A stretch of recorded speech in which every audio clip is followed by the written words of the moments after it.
it's guaranteed to be a family friendly game. I feel. I say that now, and it's going to be like, it's going to be all the dark parts of Mononoke.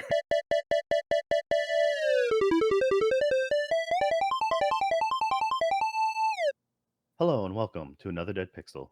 We're a podcast about video games, anime, entertainment, life, a little bit of everything in between. I'm your host, as always, Joe, and with me, the gentleman who's already been dipping into his moonshine eggnog, Nick. How you doing, Nick? Uh, Doing all right. Yeah, the moonshine eggnog. Um, it's um, it's pretty good, I guess. Its sales are kind of down this year. Um, I think it's because of the Yelp reviews from last year about those people going blind. But we got that cleaned up, and no one's gone blind yet this year. So I think it's just going to be a little bit of a downturn next year. Things will probably be back to normal, but yeah, that's kind of the long and short of it right now.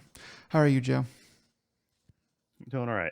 I recommend you stay away from the Everclear and just distill your own in the future. That's what I I've mean, been doing. it's one of those simple fixes, but Apparently, if you have one little lead pipe in there, then it makes people go blind. It's like, okay, I'll take out the lead pipe.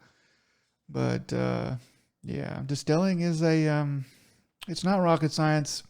It's way, way harder. So, you know, it's not all heroes wear capes. Anyway, but somewhere overalls. Yeah, somewhere overalls and without a shirt. Um, yeah. How are you, Joe? things are up here. Pretty cold around the Chicago area. Yeah, it's been dropping to single digits lately. Fahrenheit. I mean, but yeah, outside of that, I mean, yeah, can't complain. Not yet. It's still too early in the winter to complain for us. There's no snow on the ground, so I'm all right. But yeah, all right then. This has been kind of a little bit busier week. The big news is we had the video game awards just happened last night, and Mm, uh, much like last week when or a couple weeks ago when we talked about the nominations, we're just going to go ahead and talk a little bit about what we were interested in. We don't feel like going through the entire, roster rundown, yeah. like we have in the past, because some of it we just don't have the heart to care about. Mm-hmm. So that's looking at you, esports. Sorry, it's interesting to some people, just not to us. All right. Last time we were talking about, let's see, let's just talk about the six categories we mentioned before and kind of what was our predictions and what were the actual outcomes of it. So let's just start out straight out with the game of the year winner. So last time, out of the nominees, I was thinking the nominees were Astrobot, Balatro, Black Myth Wukong, Elden Ring, Shadow of the Erd Tree, Final Fantasy VII Rebirth, and Metaphor Fantasio. Now, I was thinking Balatro was going to have this one. At least that's the one I was rooting for. And you were thinking it was going to be Elden Ring. And the winner, we were both wrong, was Astrobot. So yeah, that's pretty cool. I think you mentioned it last time that because the contenders weren't really the strongest, that might have been the best time for an indie darling to come in, and I think you pretty much guessed that correct. Astrobot is widely loved by the masses, and it has the strong, family appeal for sure. So yeah, I thought that was a good foresight on your part, even though your money was on Elden Ring. I'm very happy Elden Ring didn't get it, but uh, I just thought Balatro just out of sure numbers, like I said, I just feel like everyone across the board has tasted a little bit of that. So yeah, it was interesting. Yeah, I was gonna be surprised if anything besides Elden Ring, Shadow of the Archery won. Um, a- and uh, and I am surprised that Astrobot when I didn't play, like, I don't think I played any of these. But to me, it was just being a platformer. I know people loved it and stuff like that, but just being a platformer, I don't know. In some ways, the um, the platformer is kind of like the um, what do you call it? The period piece in in film, where if you want to win an Academy Award, what you do is you make a period piece.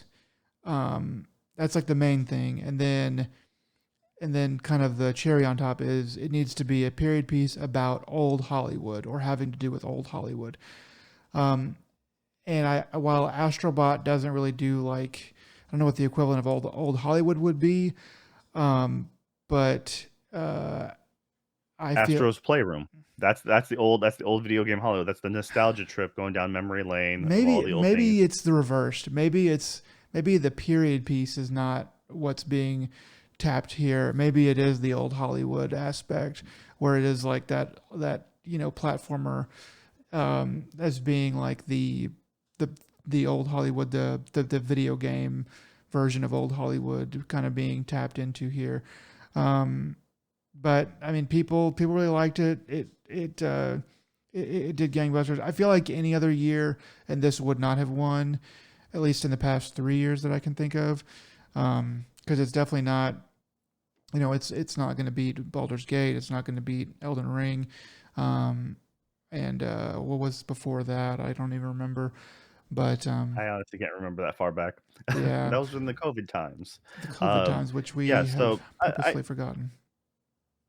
I completely I think I agree with you on the fact that it's the previous years were really solid. I would have preferred this over Elden Ring, but I couldn't see it winning Elden Ring. Uh, I Baldur's Gate. Very few things could win over Baldur's Gate in my opinion as well. It's just there's so much game and so much there to offer. But yeah, I mean this is having played the other two, Astro's Playroom and Astrobot Rescue Mission on PSVR one. I this game I have yet to play this, but I mean they've all been charming, and it's just a really good time. I mean, it's an easy recommendation to anyone, list across the board, unless they're the person you're trying to talk to is one of those people who are like, no, no, it has to be only hand to hand combat fighting games, or it has to be like I have to Shooter. have a gun in my hand and I have Yeah. to see blood on the screen. So that's the only time I can see it being like, all right, I won't recommend this to you. But pretty much anyone else, it's just such Yeah. a simple, easy, thing to do. And it's not just, hey, it's family friendly like Mario. It's it's like it's almost a master class on what it does, or, what the things they do really well. A lot of the people who are when Astrobot Rescue Mission first came out, uh, you know, a lot of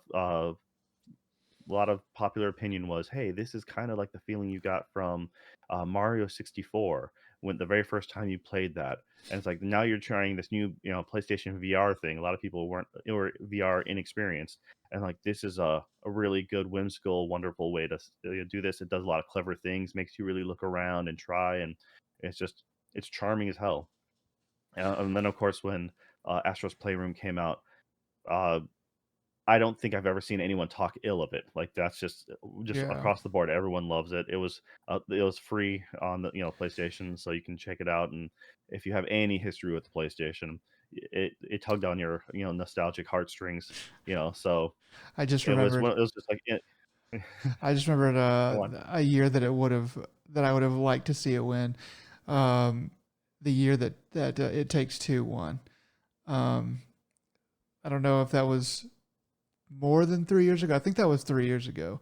I think that's why I wasn't remembering. But anyway, sorry. I just had that notion, and I was like, okay, yeah, that I would have liked to see Astrobot beat that. I don't know if you got a chance to watch any of the acceptance speeches. I know I didn't watch hardly any, but I did watch the one for Game of the Year, the one where Astrobot, or the big one, I guess that Astrobot won, besides one of the other ones. But I think he sounded like he was a French guy. I could be wrong, but what I liked about his acceptance speech is, he thanked all the right people, but he kind of acknowledged without saying the company. He basically said the company, but he didn't actually say it. But he acknowledged that Astrobot is sort of standing on the shoulders of giants, and that being like Nintendo, and like how, because he tells like, he says like in 1989 or whatever, or 86 or whenever it came out, that he, got a Super Nintendo and was playing Super Mario World, and that's sort of kind of the beginning of him sort of really falling in love with games. So I like that. I was glad that that he said something like that, because um, I mean, it in some ways it kind of goes without mentioning, but it's always good to acknowledge that like pretty much all the modern platformers are they are sort of, they owe dang near everything to the Mario legacy. So, and I thought he did it in a pretty a pretty deft way. I thought it was pretty uh, it was just a pretty good little speech overall. So I just wanted to acknowledge that.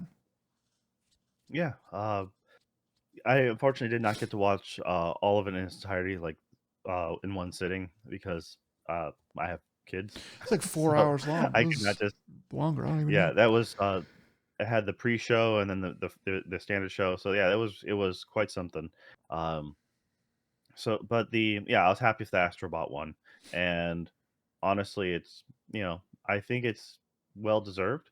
Um, like I said, my strategy with Balatro is it's a very addicting game, and I think I thought more people is one of the things that like not everyone owns a PlayStation, and it's like some people only have like a Switch, and so like those kind of people, depending on how hard like up common opinion or votes go, I assume that something more mainstream would have gotten it. But hey, I'm glad Team Asobi got their dues, and uh, I know a lot of PSVR2 fans are still crying over the fact that Astrobot never came to VR as well. Mm. And that's why everyone's like, there's a game called Max Mustard, and everyone's like, yeah, for those who didn't get like that's your Astrobot fix. It's not as good, but it's still pretty charming, pretty great, and it's a platformer in VR. I'm like, yeah, you not everything needs to be in VR. I understand. I mean, I know it's like some people are you're upset because the Astrobot made its like premiere on a VR setup. So I'm Yeah, like, it would be good if they kind of, kind of made a nod toward, where they started with, by including it on VR. But maybe it'll come there I eventually. thought it Yeah. I thought it'd be nice to at least update the original rescue mission for PSVR2. I'm like, at least Yeah. do us that service. You don't necessarily need to bring the whole new game because that's a whole new thing. Rescue mission was a short, more or less on the rails kind of setup. It's very guided, Hmm. but it's still great. And like, just update that. Even then charge us a $10 upgrade fee or whatever. Just do, like Give that us would the be worth it. option, just give us the option. Yeah. All right. The next one we made predictions on was best art direction. Right, Astrobot was there. Black Mesa Wukong, um, Elden Ring Shadow of the Erd Tree, Metaphor Fantasio, and then Neva.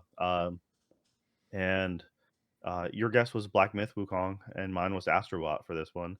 We were both wrong again, and it was actually Metaphor Fantasio, uh, which I was Oh, Master happy with. I was like, that's really cool. I'm glad that that happened. Yeah, that So is good. That's uh, I feel like they I feel like that is a, because like that one and Black Myth are probably the most like artsy, like, and they're like lengthy enough, whereas Neva, I don't know how long Neva is, but I imagine it's not particularly long, and it's also 2D. um so it's maybe not as much of an achievement, just in, quantity, to maintain something that good in terms of quantity.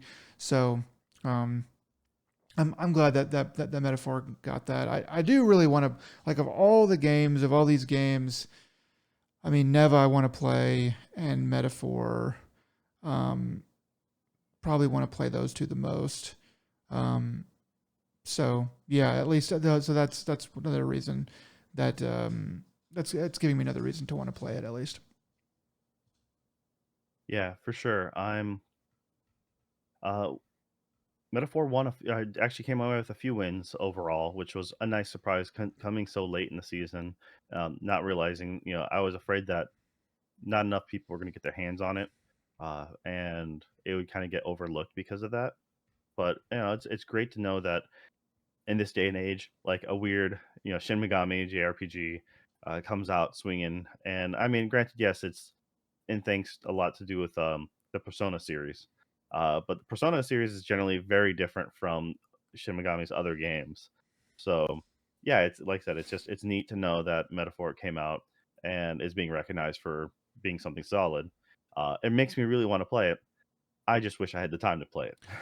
Yeah, So and a all spare right, $70 to throw on it. for sure, right?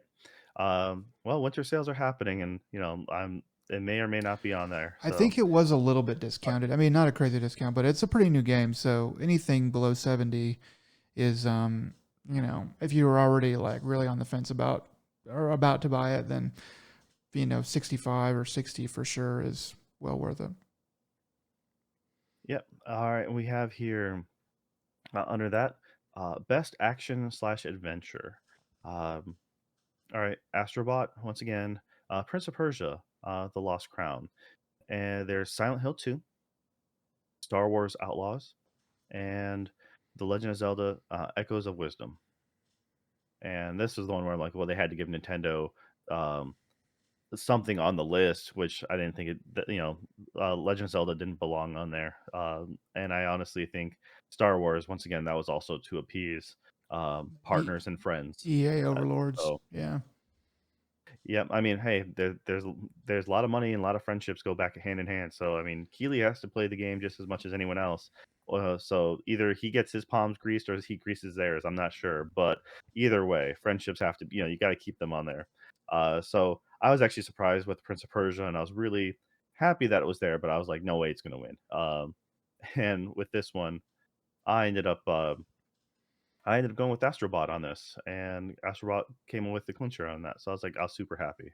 Um, Uh, yeah, does that it say was which one I yeah, said? I mean no, I don't think we actually had that down on there, so Okay. I wasn't 100% sure. You have to go back and and listen to it again. Well, then of course Um, I said. Well, then of course I picked the winner. So, yeah, yeah, and uh-huh. probably before you did. Uh, So, yeah, right. Yeah, it's like you probably picked Silent Hill. I mean, you're more of a Silent Hill fan than I am on that one, so yeah, um yeah, maybe.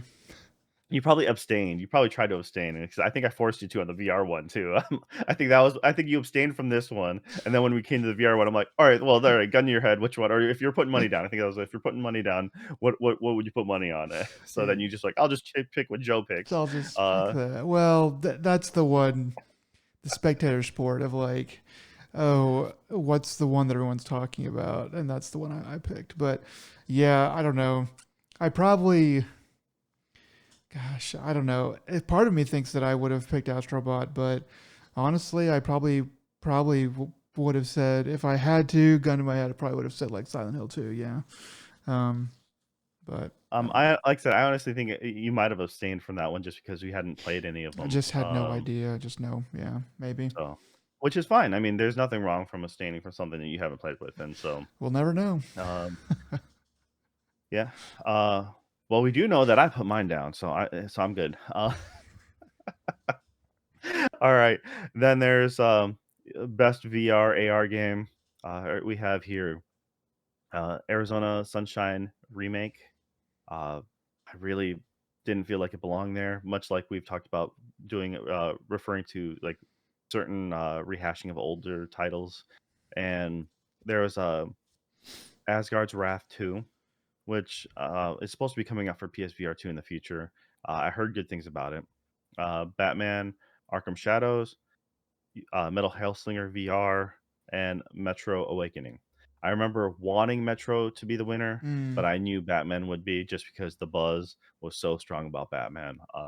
It's currently I think it's a MetaQuest exclusive, and sure enough, we both put down our money down on Batman. Batman won, and I mean, honestly, good for them. It's kind of one of those you kind of need a good popular flagship to help promote VR as a whole. It's one of those like you shouldn't be fighting amongst each other in that space. You just want to be promoting each other in that space. So therefore, It's a everyone, it's a fledgling industry everyone that's wins. fighting to survive, and that's I mean it's where everything will go eventually, but the people who are in it now can certainly go bankrupt and have to have a fire sale or just go out of business. So for them right now, it does make sense for it to be all for one and one for all type thing.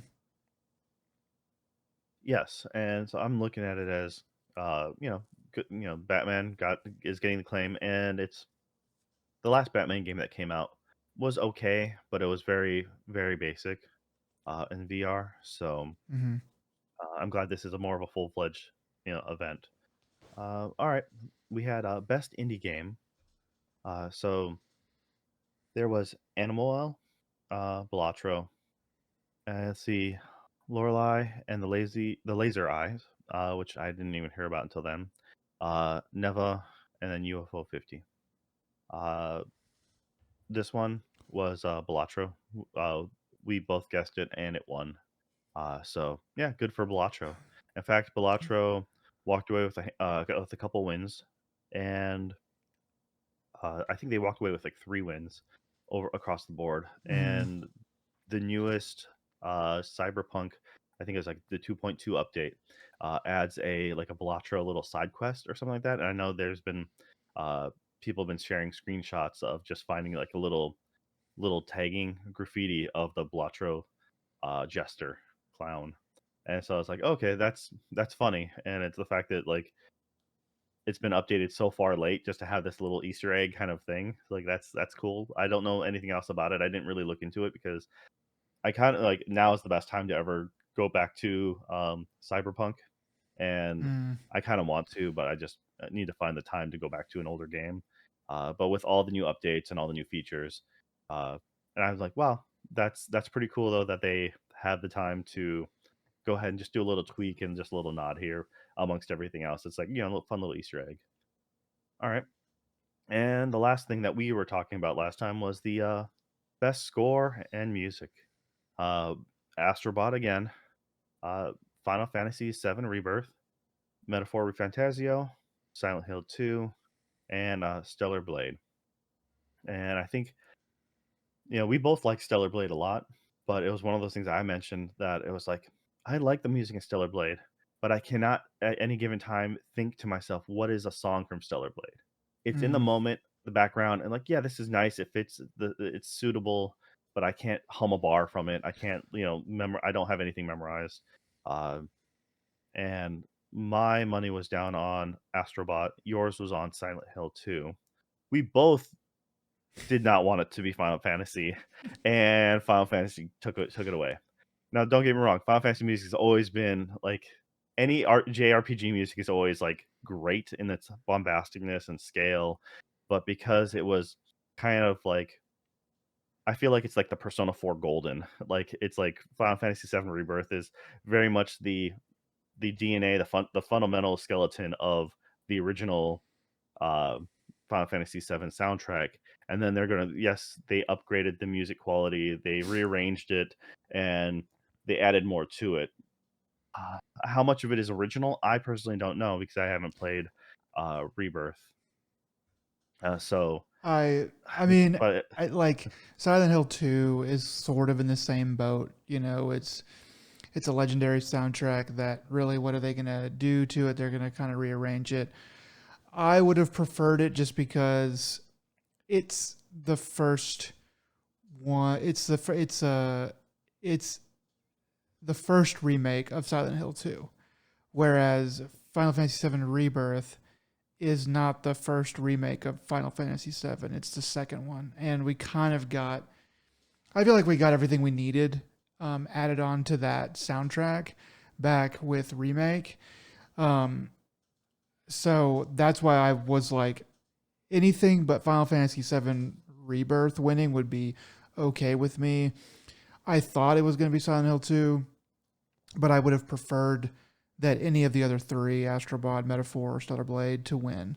Um, I get it with like Stellar Blade, uh, but I get it. I thought it was still like a really good soundtrack.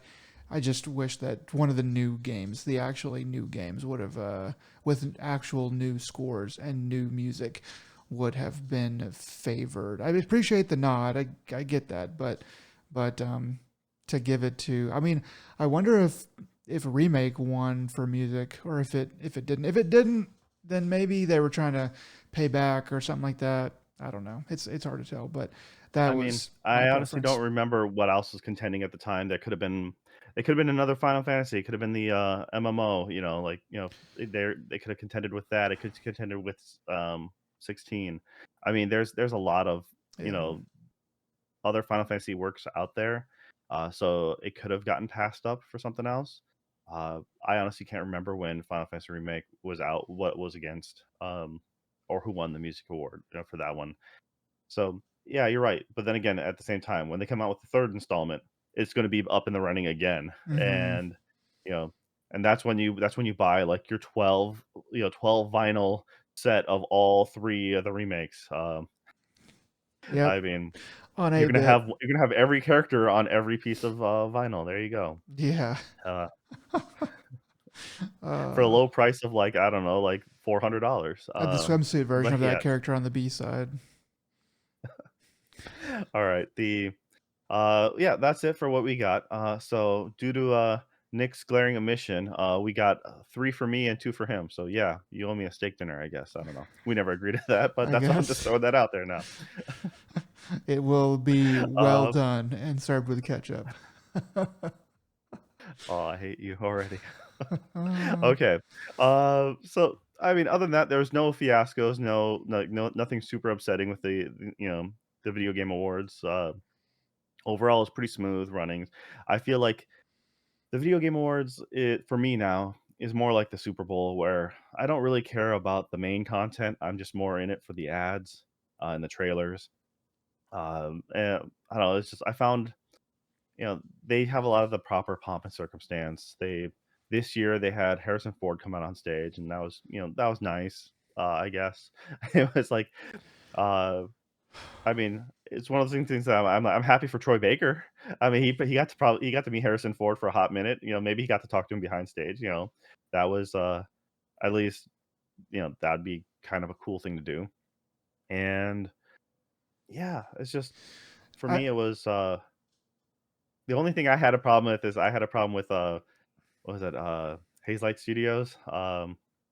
Was it Joseph Ferris?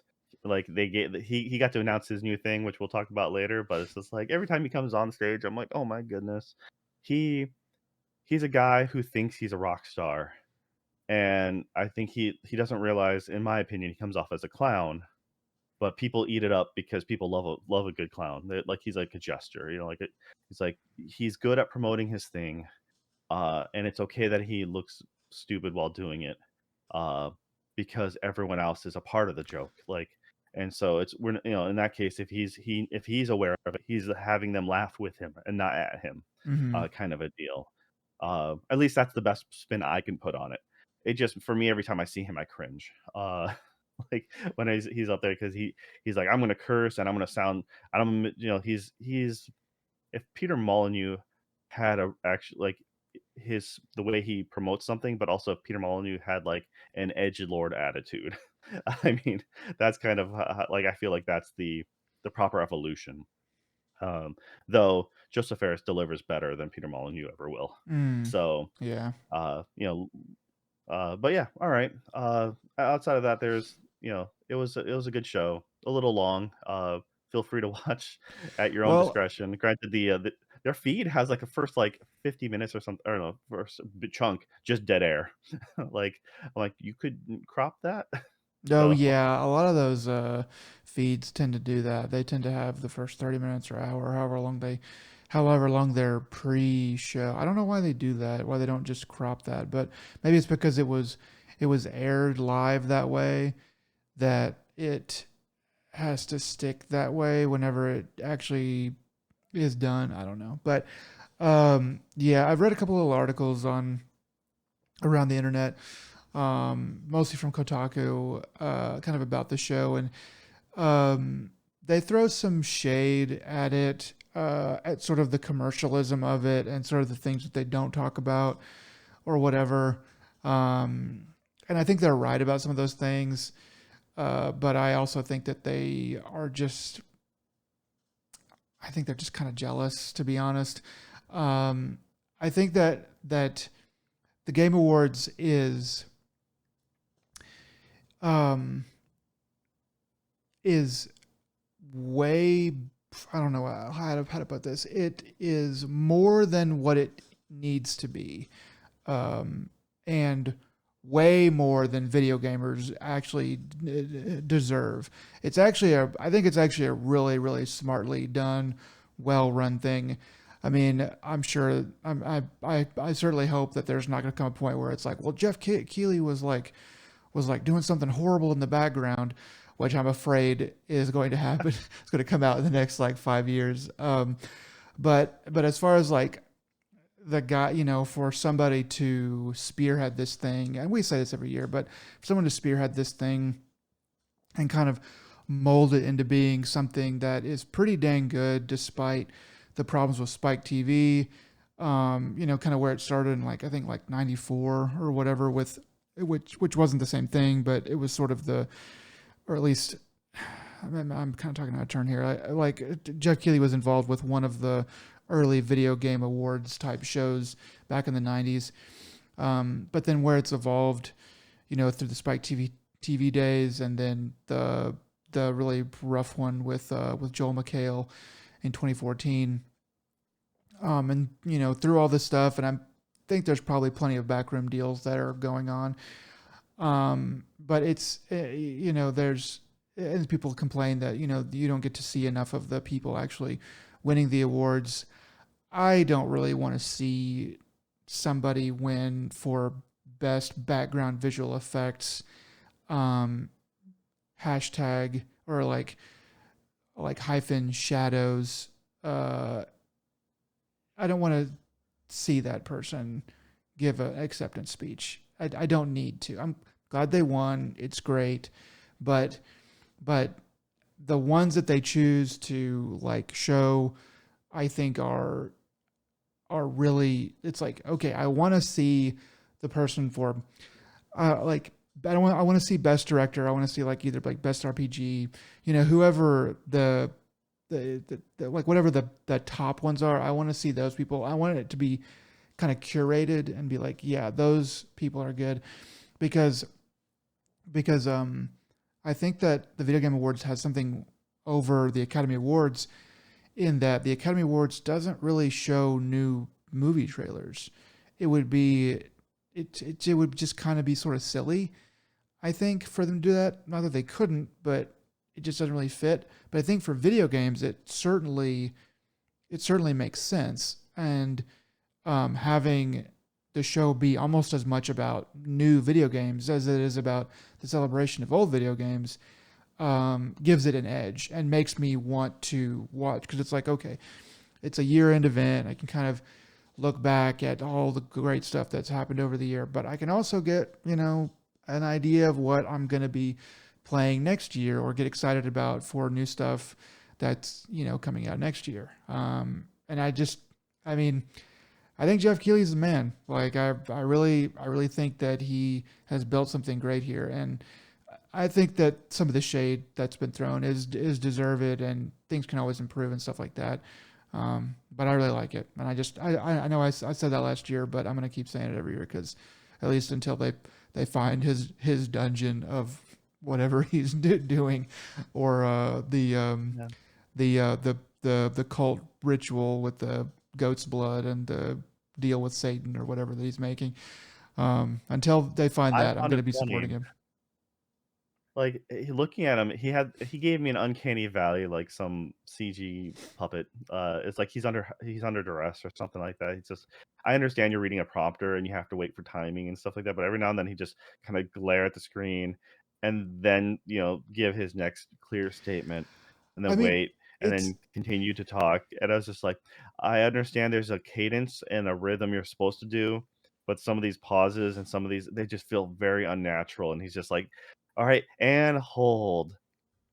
Okay, next thing," and it's just like, "Oof," I mean, it's but when pretty it wild that like the guy that is putting this whole show together is also the host. I mean, it just seems like he would be the guy in the background who is doing all the deals, making all the stuff, shaking all the hands, and then he would have somebody else out there, reading the prompter, like a comedian. They would like hire a comedian or something to do it or whatever.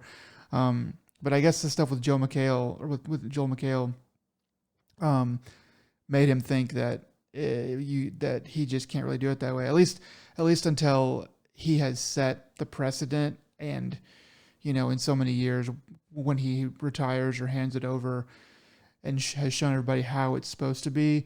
I guess he just feels like he's got to be the one to make sure to drive it home. He's not going to mail it in. He's not going to phone it in. He's going video to. games have a very So the thing is about that's one of the intimacies about video games. We try to put a persona on the heads of corporations that we don't do with other companies. We don't. Not a single. I don't think I know anyone who would be like, yeah, I know who the head of Warner Brothers looks like, or Fox or Disney.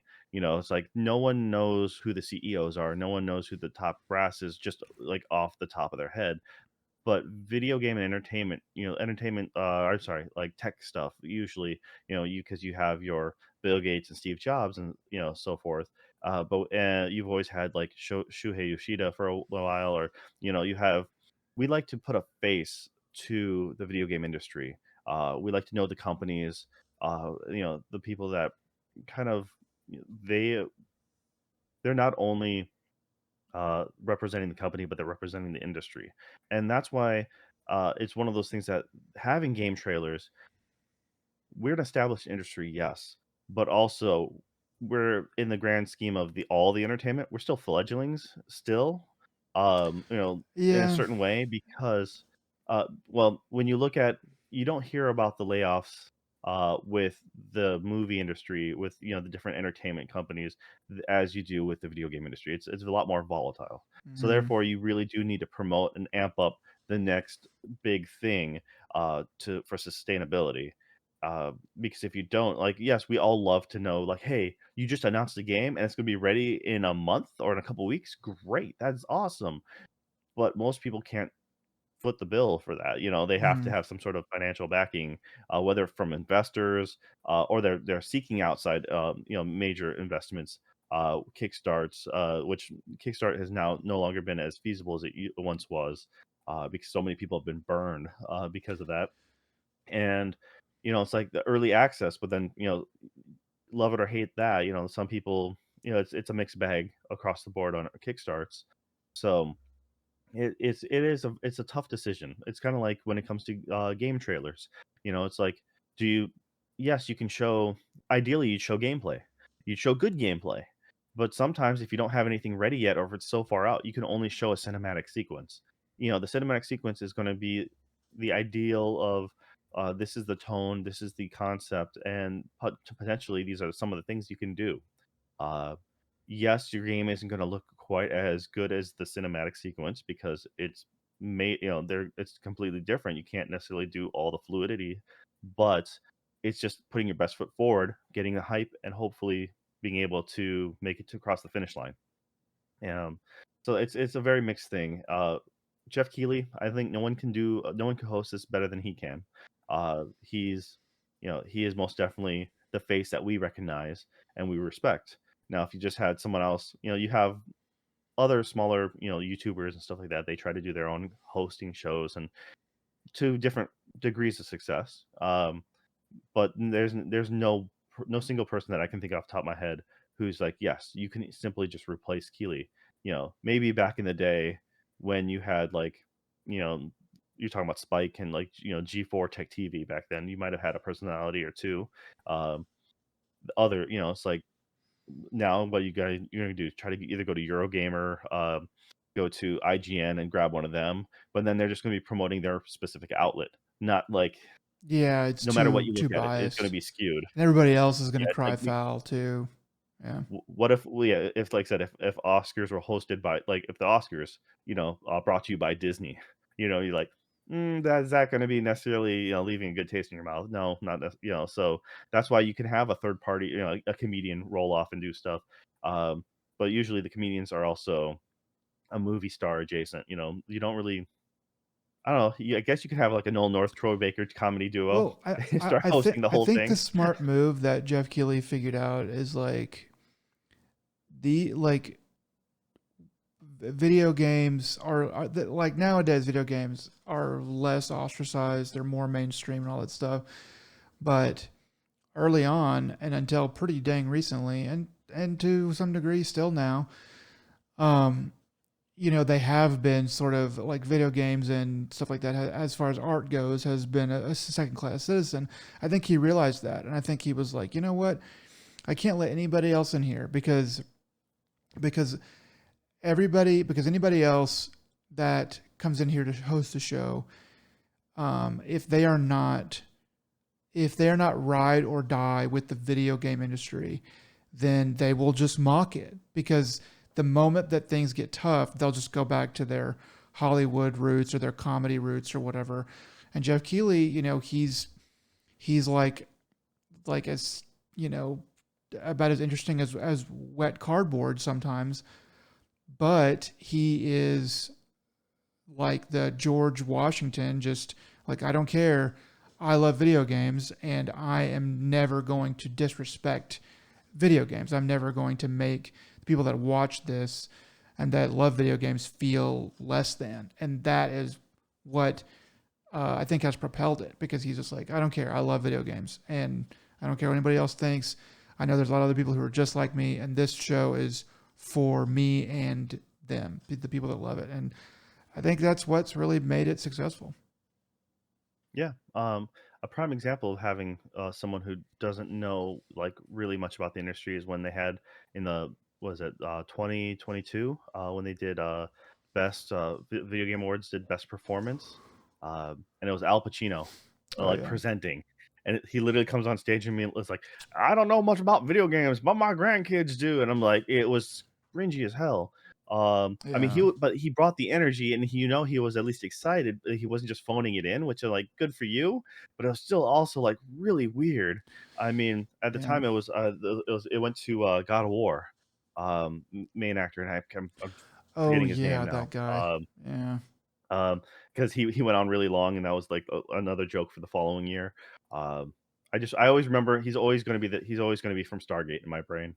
Uh, yeah. the anyways, so when you have someone who's not a part of the industry and they're, yeah, it's what are you gonna do? You're gonna have someone like Conan O'Brien who does the, like he has his own little video game series on YouTube, that adjacent, but it kind of you run the risk of making fun of the exact, the thing you're trying to promote. Well, yeah, that's the Um, thing, and is like even Conan O'Brien, and probably even Jack Black, they might love video games, they might love to play video games, but they're not developers, and they have other stuff that they can fall back on, and they, I mean, maybe not Jack Black, but you can't take the risk, and I think that's what Jeff Keighley figured out, is like you just cannot take the risk. This has to be, if it's ever going to be a respected medium, it has to be completely and wholly respected and kind of made like sacred ground, and yeah, so I think he's a genius for realizing that. yeah, and I mean, it's one of those things that it's this is an award that's more mainstream, as meant for the people, opposed to like the Dice Awards or anything like that, which is Yeah, more for developers and, kept in house. Um, and I guess it's just like, yeah, thank you, Jeff Keighley, for doing the thing that, to try to make this legitimizing, what was, for most people originally just a hobby, but obviously now has been full grown careers for everyone else. And it's a necessary thing to be out there, because or if you want to be taken seriously, you got to host it. And we may give, I may give crap about like certain things here and there, but like I said, no one can do it better. And is it's one of those things that we're glad to have it or exist. But one of the best things about this is the trailers that we mentioned before, and so now we're going to talk about at least some of the ones that stuck out to us. Why don't you start it off? So this is the last trailer that was shown, and you can kind of see why. Um, the trailer was for a game called Intergalactic: The Heretic Prophet, and it is the new game that's being developed by Naughty Dog. That so it was. We didn't see any actual gameplay.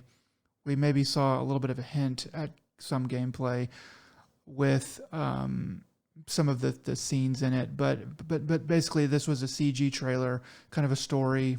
I guess you would call it story CG trailer, where it introduces two female characters. One seems to be the lead, and then it also kind of shows you a planet and a monster. Basically, it seems to be some sort of a spacefaring game. We can't be too sure yet, but it looks, as much as you can tell from a CG trailer, it looks like they're putting their best foot forward in terms of the presentation of this stuff. Um, in parts of it, I was like, okay, this looks okay. Parts of it, I was like, this does look kind of cool. If the character that was shown, the main character, the protagonist of this trailer, if they are the main character of the actual game, I'm going to be less interested, less enthused. Um, it remains to be seen, but I was kind of just like, I don't. This just sort of looks like a. That doesn't really seem to be very like really anything interesting about them. It kind of remains to be seen, but I was like, well, if this is the main character, I'm not really getting anything from it. But so I was pretty lukewarm on this trailer until the end when they were like, okay, it's from Naughty Dog, and I was like, well, okay, if it's Naughty Dog, I'll definitely give them the benefit of the doubt. I'm sure it's going to be a huge game and it's going to be like really amazing and good and all that stuff. But like only time will tell. But that's probably the main trailer that I was um, maybe the second most interested in actually.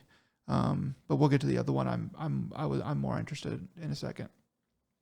So I found it kind of funny because I was looking at this and I was like, all right, the uh, Naughty Dog, I I trust them with pretty much any of their games that they're coming out with. They're like you're guaranteed to pretty much do a solid game. I don't think they can do a straight up bad game. It may not be the as good as the one the game prior, but all their games across the board are always just stellar and top notch. So they have me right there. They're like, okay, I'm going to be interested. I'm going to see what you have to offer. The internet's already found out that the person for in the game, real actress, is Tatiana Gabrielle. So she was actually from the Uncharted movie. So people have pieced that together right away. She's just like, I don't know exactly. I never actually saw the Uncharted movie, so I'm not sure if she's a main character or just like henchman leader number four or something. I don't know, but it's just kind of funny. It's like, all right, uh, there's a loose connection right there. Mm-hmm. uh, got to work those connections somehow. And the I don't know, it's very much the way the gameplay looked at the very end, with the whole like blade and running and stuff like that. It actually caught me off guard because I wasn't thinking Naughty Dog. I was thinking Insomnia when I first saw that. Uh, if you it's very much an infamous animation, Yeah. where like it's like just the whole shaking of the arm and summoning or like getting a power surge or something like that. Uh, but if it's a third person action game set in the sci-fi area, like that's all right. And the whole shaving your head thing, I'm like, well, it kind of at first I was thinking it was going to be some sort of aliens reference or something like that because that had that latest Aliens movie just came out, and I was feeling like, are they making an homage to that? It just happened to be like we were already making something simultaneously, referencing. But no, it's just like it threw me for a loop. Naughty Dog is, they're going to make something solid. Uh, Yeah. and I may bag on The Last of Us Part Two a lot. It's not my favorite, but it is a really good game. The actual game is really good. Yeah. So this is most definitely not my favorite story. Uh, I mean, you I am know, glad that it is new. Like at least it seems to be new. It seems to be something that we haven't seen. I don't know how much I really cared for all of the, um, like all of the advertisements that were throughout that were on the ship. I mean, the spaceship was a Porsche. I was like, okay, and then she was drinking like a Coke, and then there was like a this, like a Sony, and I was like, okay. I mean, like the Sony after I found it was Naughty Dog, I was like, okay, some of the Sony stuff kind of makes sense. But some of the other product placement stuff, I was just like, I don't it really. does feel very like 2008 It just takes me out of it. It's like Porsche. Oh well, I'd rather it be like I don't know, like something that was that felt like in that world. Porsche's this world. I want it to be in that world in the future when Porsche has gone under or something like that, or the asteroid took them out, or this is like Sony dash Viacom or something like that, where it's like, oh, there was a merger. I don't know, just something to not quite so this world, but makes more sense in Uncharted if they pull up in a Land Rover or a Mercedes, actually, SUV, and you're like, yes, so Actually, the coolest thing about that trailer to me was the anime that was playing on the TV. I was like, that anime looks so freaking sick. It was like all neon colors, and it was like really cool looking. And I was like, what is going on there? And they're like, we're going to talk about bounty hunting, blah blah, on this planet.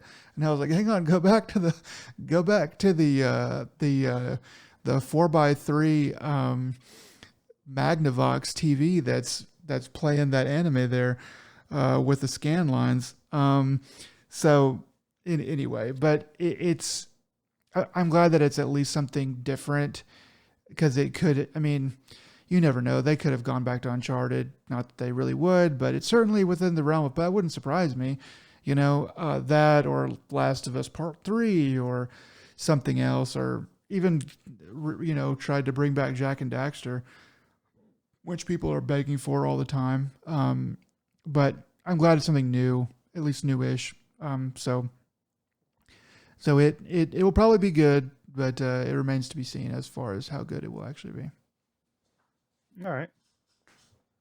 So what's the next one then for us? The next one, it wasn't really so much of a real trailer as more of like an announcement of like, hey, this is going to happen. So we did see a little bit of art from this, but not too much else. And that is the Okami sequel. So that is the name as far as I know right now. That's what they showed was Okami sequel. That makes me think there's going to be a different subtitle.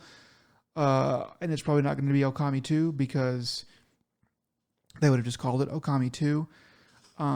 But also that makes me think that it will be the first sequel in maybe a string of sequels. That they're probably, if they're calling it sequel now and they're going to give it a different subtitle later, then they'll be able to spin that out into Okami, 3 and Okami 4, but with different subtitles. So they don't have to name them, you know, 2, 3, and 4 or whatever. But people have been clamoring for this for a long time. It's always been a darling, a critical darling, and people loved Okami. Like when it came out. I don't remember. I don't know how well it sold. I think it probably sold fine, but it just It did all right. I mean, talking about back in the Wii, and I wasn't this remember, it was one GameCube of those things that or PlayStation 2 Okami. I think it might have gotten ported to PlayStation, but it was originally a Wii game. Maybe I'm incorrect about I that. know it was earlier than Uh, Wii because I remember playing it in 'Cause high school. Um, So I remember the whole, the art style and the whole concept was supposed to be grand. It was like it was a cool like, it was one of those things that, yeah, I think you're right about the PS2. But it was very unique, and because of the colors and the way it did it, it aged fairly well in that idea. Um, it was one of those things that it's surprising that it didn't get a sequel, sooner.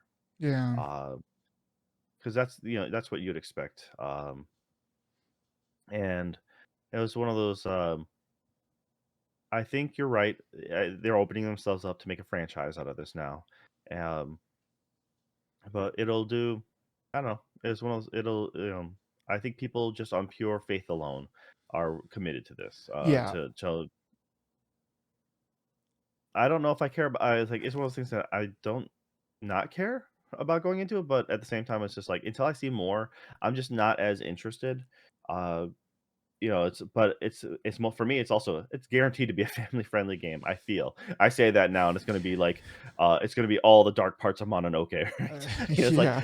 uh, Just like, yeah, I think no, as it's yeah, I think as long as we get like when we get a gameplay trailer or for real one, as long as it looks like a 7, then it's gonna sell pretty dang well. Because there's gonna be a lot of nostalgia. There's gonna be a lot of people who are like, "Oh yeah, I heard about Okami being really good. I'll try this new one." It will sell well enough. So as long as it looks like a 7, this one will sell. And if it's critically panned anyway, then it will probably then it's there's a chance it'll just die on the vine. But but that's right. I remember. I think on the original PlayStation version, or is it one of the original box covers? Might have been the Wii version. They stole the IGN thumbnail, like cover art, or something like that. Because if you actually looked at the box, you could see the IGN watermark. If I oh remember, dang. I think it was IGN. I might be incorrect about the outlet, but I think it was supposed to be IGN. And I just remember that one of the early boxes. If you looked at it, you're like, sure enough, like there it is. It was pretty funny. I was just like, "Wow, you just got caught just straight up stealing." Um, no, all right. Well, it's funny because the new game. So Kami was originally Clover Studio, Mm, and so I think he's renaming his studio the same as well. Uh, I think he's just renaming it Studio like just Clovers. I think it's supposed to be now. okay. So I'm like, well, good for him for just taking back your yeah, because it's as of 2023, Clovers is so good for him to be like really attached to his name and be like, I'm taking this back in one form or another. Getting it back. So Yeah. Okay. all right, all right then. What else we got for you? Next one, also kind of just a not really a gameplay trailer, um, but it does look like it was created in engine. Um, the the game is called, or the code name for the game is Project Robot. That seems to be a code name. Um, this is coming from I forget the name of the studio, like Gen something something Gen.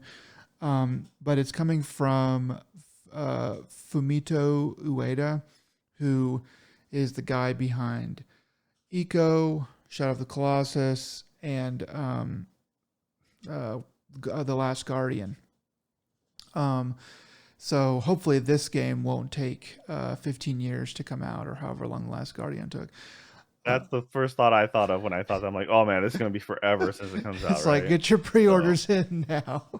I mean, I did respect people who got the pre-order and then like who put in it for a pre-order and then literally did get it like when it came out. I thought that was in a messed up way. That was really cool. Anyway, so Project Robot. uh, This is just a trailer Gen of a. Design. I'm sorry. Gen Design is the company.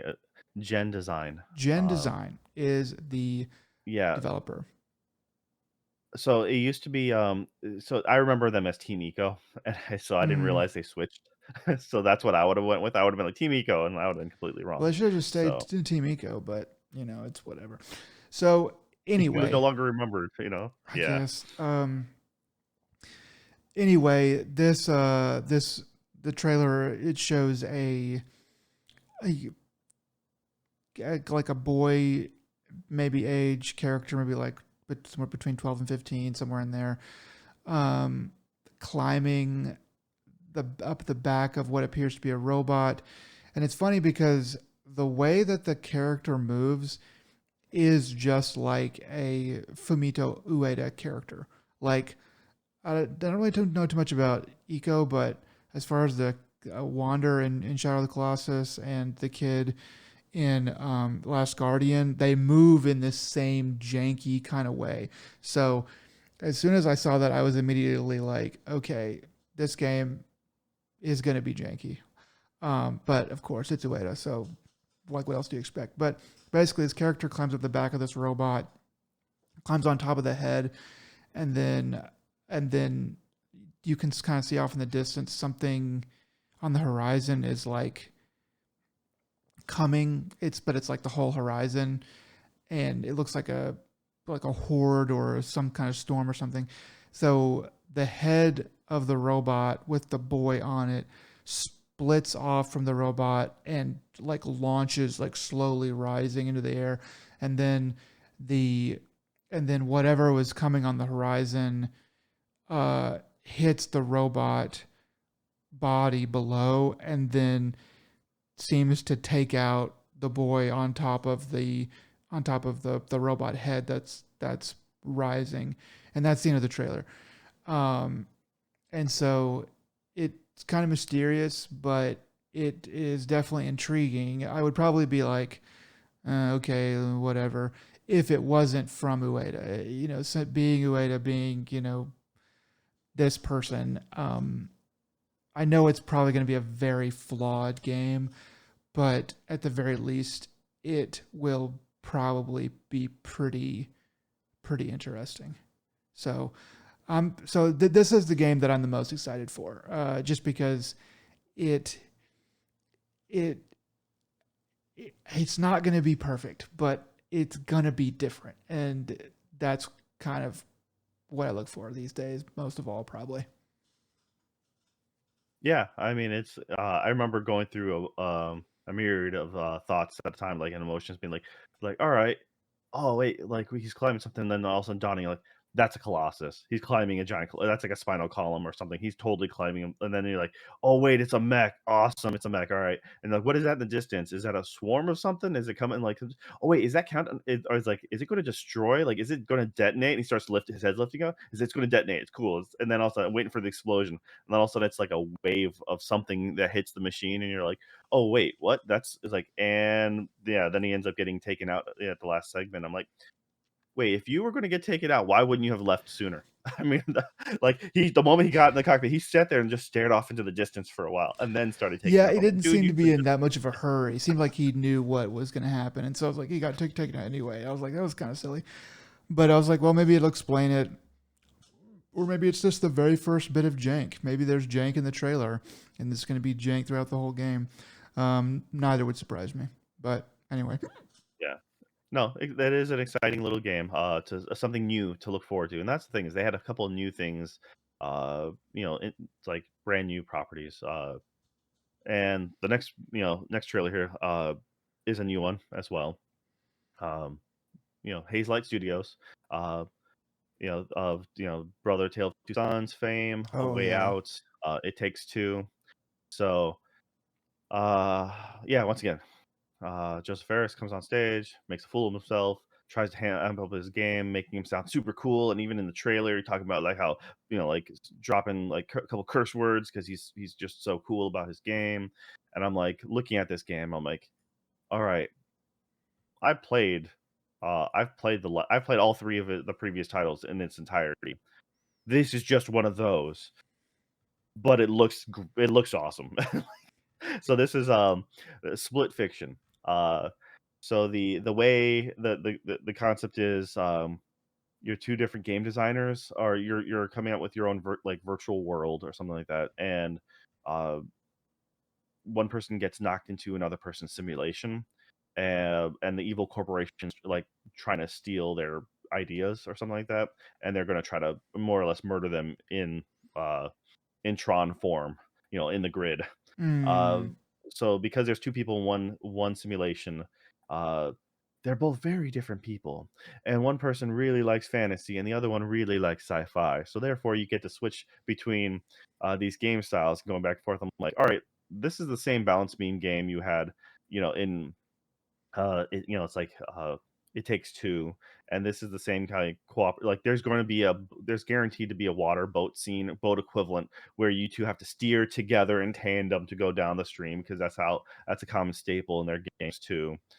They did, I think, a log or something like that in A Way Out, and, I mean, it's like, alright, it's fine. You can only do it's like, what was it? The Army of Two. You Mm. can only do so many things with a partner, like two people opening a gate together, or one person holding something open while the Yeah. other person slides underneath.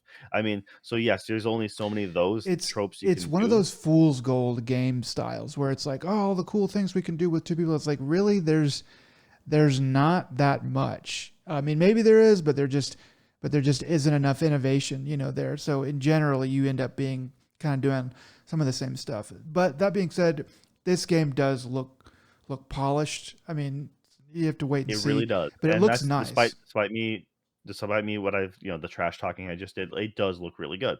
It has, it's very crisp looking, and it has a lot of the good I mean, so long So long as it doesn't overstay its welcome, which I felt like, It Takes Two did, which I'm afraid that, now that the games are getting bigger, better, more bombastic, they're going to make them longer. Unfortunately, I just think that's how it's going to be. But I think the gameplay is really going to be there. If you want to play two players, it's going to be solid. They've really, since It Takes Two, they did the whole, like, share game feature, or, like, friend pass. So one person can own the game and invite a friend. That way 2 people don't actually have to own it, which is the smart way to do it. Because I think both had to own it for, A Way Out. Hmm. So that is something they learned, and yeah, it's always a fun I specifically play these games with an old buddy of mine, and I think I'll have a good time playing this again. I mean, I just really hated the story of It Takes Two and Dr. Hakim, the stupid book. And Well, that's like that whole game was flawed via story perspective, but the actual gameplay itself was fun. yeah, this looks like it goes places. It Takes Two. I didn't play through very much of that game. It looked like it probably did go some places, but it was going places I didn't want to go. Um, this game definitely goes places, and it looks. There's a lot of stuff in here where I'm like, that looks pretty cool. That looks pretty cool. And it looks like it's going from there to there to there to there. So it does look They at have like good it. set pieces. They really do. Yeah, it's set pieces indeed. It does look like it probably will overstay its welcome, maybe a little bit. Um, but at the very least, you'll be doing different things, it seems like. So maybe that'll be a good thing for it. But yeah, like seems like something to get excited for at the very least. Yeah, and there's always the one thing about their games, at least with A Way Out and It Takes Two, is throughout the levels, because they're always a little sandboxy, not like, they're smaller contained things. I think they got better.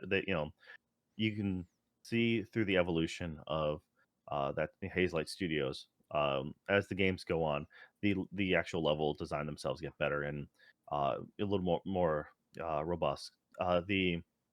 They have little hidden Easter egg secrets, trophies and stuff like that, which are kind of fun to do. There were specifically challenges that you can do in both games. I think in A Way Out, it was mostly like just weird, silly stuff. You could play baseball with each other, or you can stumble across just silly, quirky things just to have a little cutscene and a little event, completely missable. But it rewarded you for exploring. And with A Way Out, I'm sorry, with It Takes Two, they kind of grew that even more, and because you're in a broken relationship, like they had extra competitions, and that was always the fun bit. Is every level had like at least one mini game to find. It wasn't always like just blatantly on the path. So if you explored it, you'd find it, and I would continually crush one of my friends. And then when they finally beat me every now and then, I'm like, oh wow, that's devastating. That actually hurt because I was trying to do a clean sweep and I failed. Mm, But yes, I mean, it was one of those things that and even within It Takes Two, the level design got better as the game went from beginning to the end. Just unfortunately, by the time the ending level design for me and my buddy, we were just kind of done with it. We were like, we really want you to be over with. Why couldn't you have these really cool levels in the beginning where it was, mm, they were trying to onboard you very slowly because when like you and I played the first handful of levels, it's very linear. Like you almost no exploration. The like you know not just a handful of levels after that, it's just like, oh wait, now you actually legit have just a straight up sandbox, like a little mini sandbox. You can go pretty much anywhere you want, and you can rail grind, which was one of the things they showed in this split fiction. And I'm like, yep, that's exactly the same rail grinding you had in the last game. Doesn't mean it's any less fun, but it's nothing new. But man, it does have just a really nice polish to it, and the sci-fi bits look really good. The fantasy bits look really solid. I think it'll be the same. The writing and the comedy is generally pretty good across their games for the most part. So I think it'll do well. yeah, Um, yeah, and actually, like I said, I genuinely look forward to playing this game. So there's that. Uh, and it's also new. It's relatively, despite the it's like it's a new IP. They didn't just make. They're not doing sequels as well. So good for them. I mean, always a new title, never a number two. They did the one remake for a brother, Tale of Two Sons, but they made that two player, so that legit changed the fundamental gameplay of that. added yeah So gameplay to it. all right. The next thing I just wanted to comment on was, yeah, so the creators of Sifu, uh, they so they like, yeah, here's our new game, Sifu creators. The guys who did they did a different sword fighting game before that. Absolver, is it Absolver? I think it was. I don't think it's sword fighting, is it? It I can't remember. The one before that, there was just a really difficult sword fighting game that they did, and I'm forgetting It's the like proper title, medieval which is my sword fighting, right? It's like, dang it, I bad. kind of remember what you're talking about, but also not.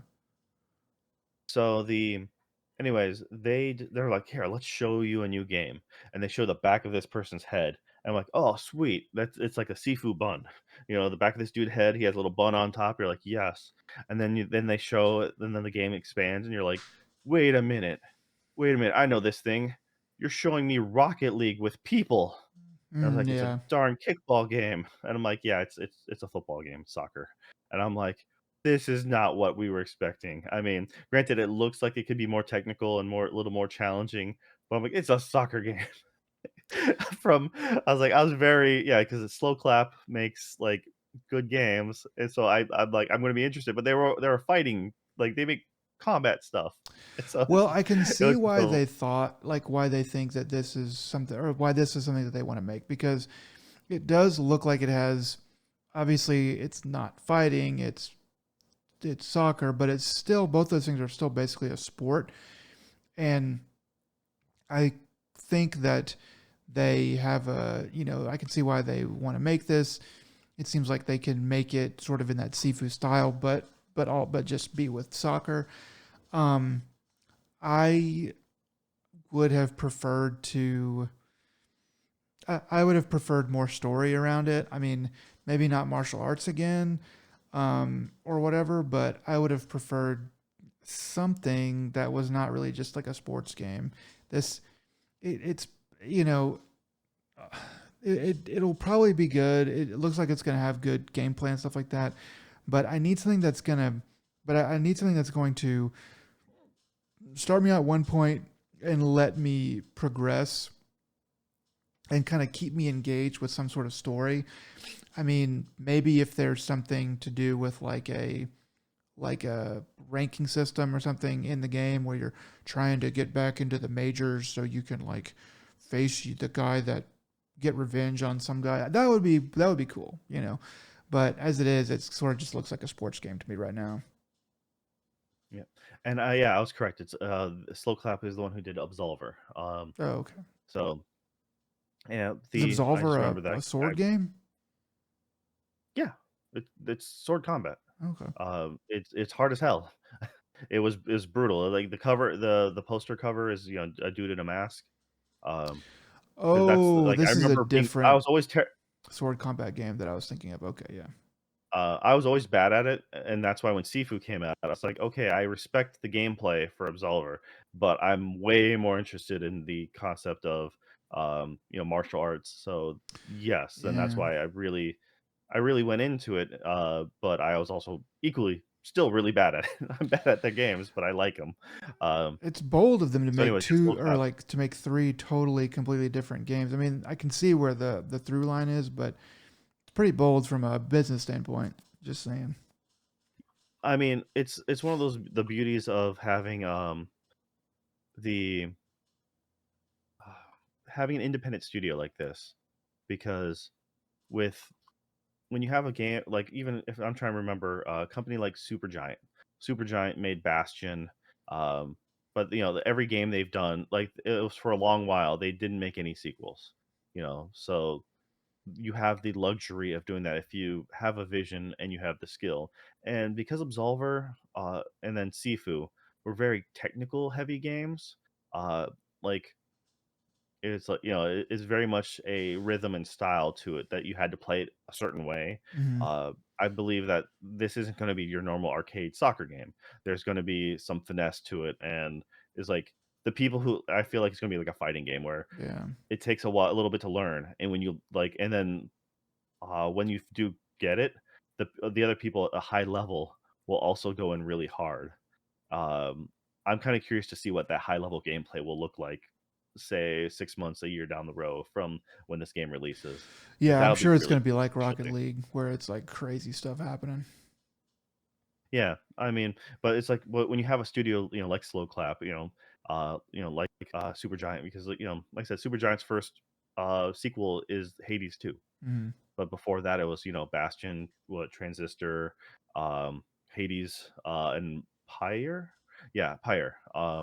So each one of those games different. Each one of those games, like they have some similarities, but like still fairly different style all around.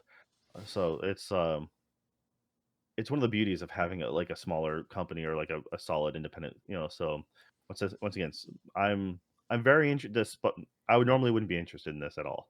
I just once again I just brought it, I stuck with me because I'm like, okay, cool, it looks like a Sifu sequel or something, and then all of a sudden like, no, dude, you just walked onto a soccer pitch.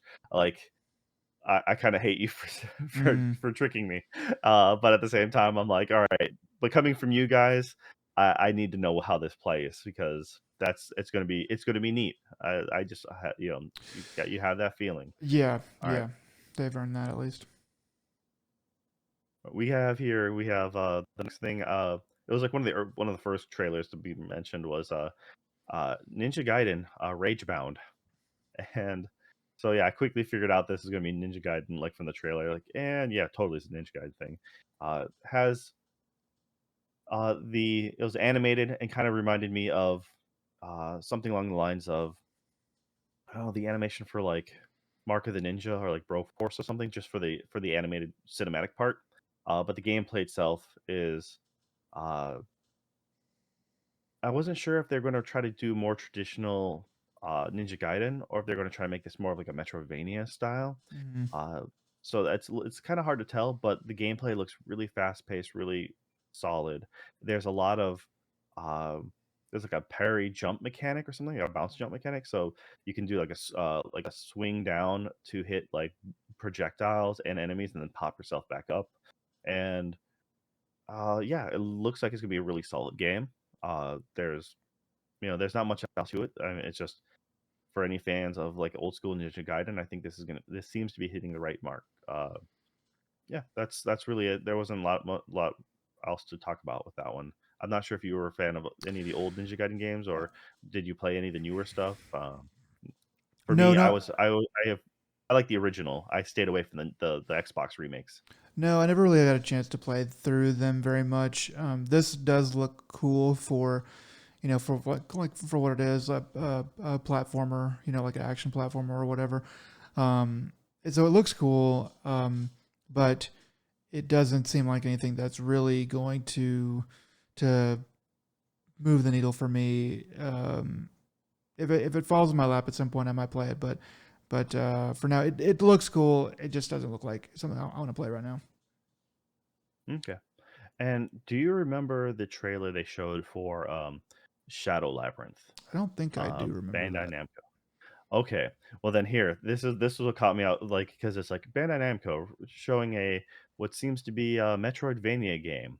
And then after you're watching this character move around and stuff, and it's really dark and grim. I'm like, Oh, I do remember this. Yeah. wait, is he controlling Pac-Man? It's like this, he's controlling Pac-Man. They made what if Pac-Man had a dark, gritty reboot bathed in sci-fi or something like that. I'm like, you know what? I'm okay with that. That's pretty neat in its own weird way, and that's the kind of weird stuff that I'm okay with. Um, it's a reimagining of the franchise in a way, and or at least Yeah. a twisting of their own property, and I think that's okay too.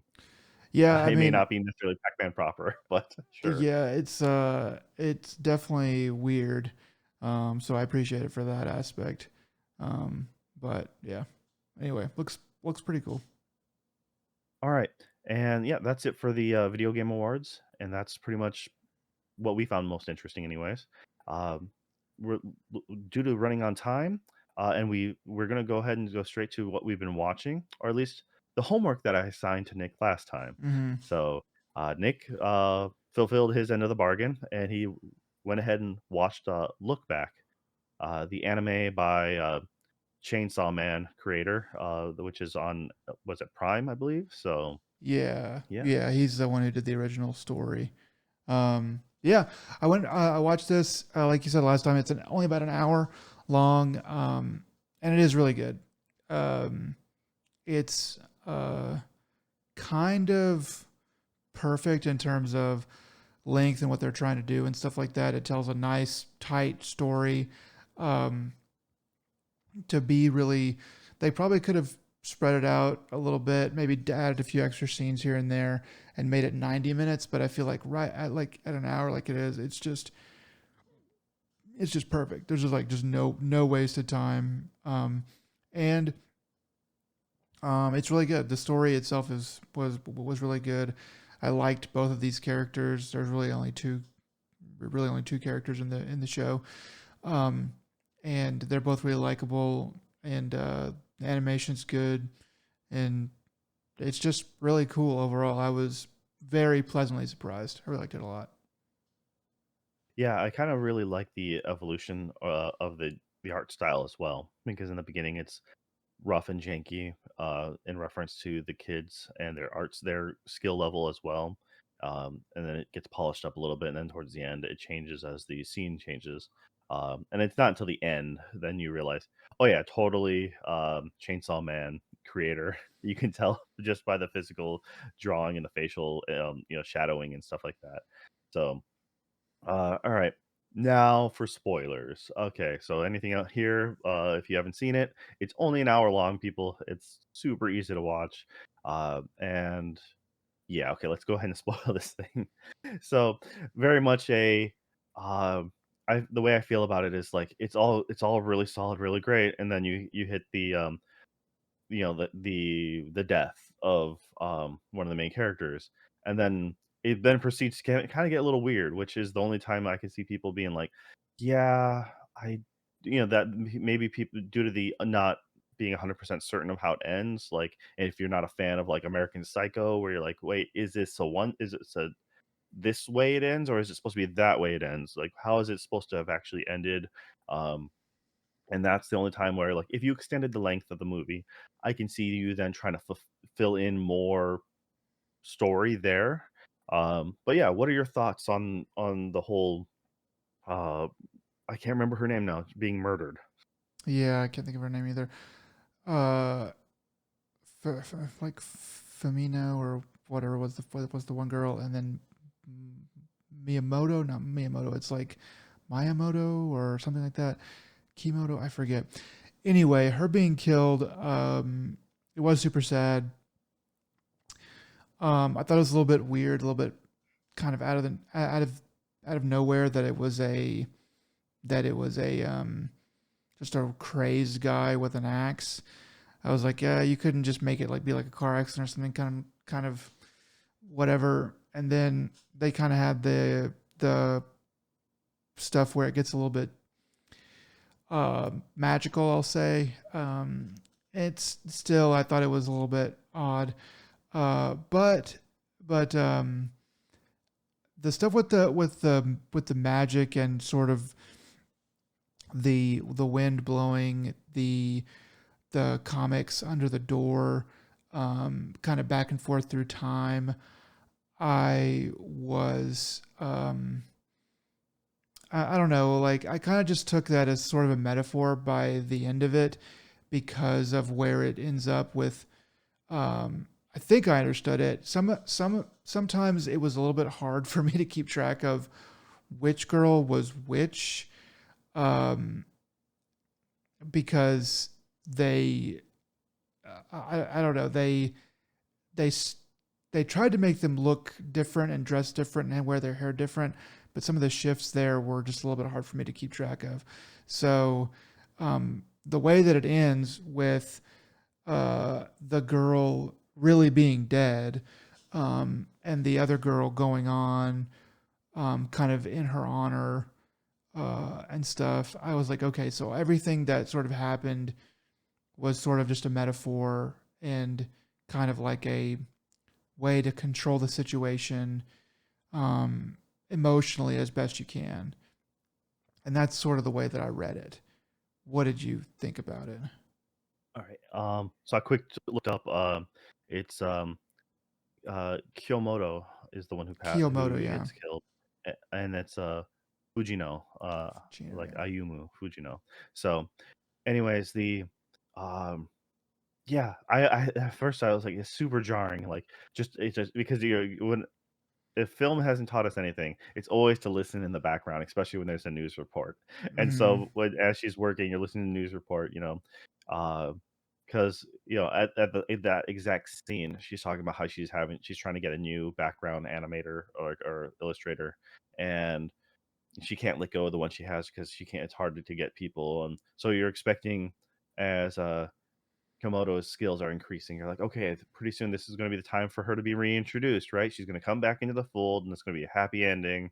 And then all of a sudden, yeah, you hear about this just crazy psycho, and when they do like, it was one of those like WTF moments where she drops the parchment, the piece of paper, and that's tore up and it falls underneath, and it's just says stay inside or like don't come out, Mm-hmm. and uh and completely alter then you see, like, an alternate timeline of, Yeah. like, a what if scenario. But then at least it provides you with a slight insight of how their lives would be different, how, Fujino would then join martial arts, because her sister and though in the end, Komodo would eventually gone to the same university anyways, so she didn't actually it's one of the things that she didn't actually need Fujino to help support her and help make her continue forward, Yeah. uh, which is which is interesting in its own right. Uh, my thought would be, I'm curious to see how we saw how Fujino had her days filled with things in martial arts and her leaving behind drawing before the university scene. Like, well, you don't get to see anything of Kyomoto at all. You don't get to see like not really like um so you think she'd be more socially stunted, because before she was, riding on the coattails or trying to like follow Fujino the entire time, and then eventually she's like, I want to grow as a person, I want to do this thing for myself, and it's a big growing up moment. Um, and then she decides to go to university. So it's just like, well, all right. So either way it happens, you find out at least the psycho killer is not just a random psycho. He is, but it's a someone who feels that their art was stolen, which Mm-hmm. I think it was I wasn't sure if it was a loose reference to like the Kyoto Animation Studio with the guy Oh, set fire.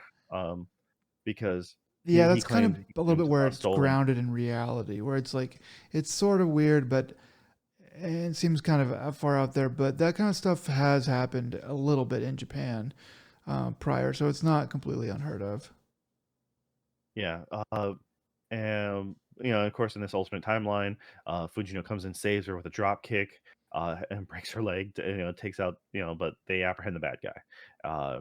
But then they become friends at that point, or they're about to become friends, and she ends up writing.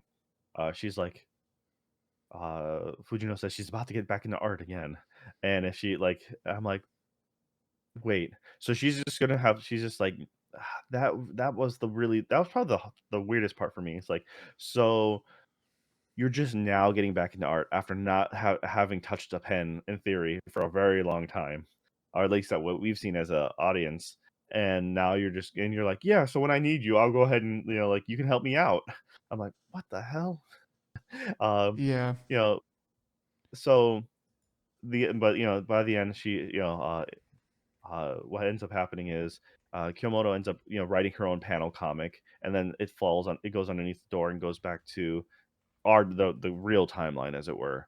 Um, but it shows an alternative fight and how the university scene ends, um, which is weird. But I think it is very much you needed this to move on make the next step forward, and not to kind of continue on with not having guilt, because essentially she feels guilty because in theory, because she pushed away her friend. They ended it on a bad note while her friend went to university. She wasn't supportive, and then that's the last real memory you have of each other.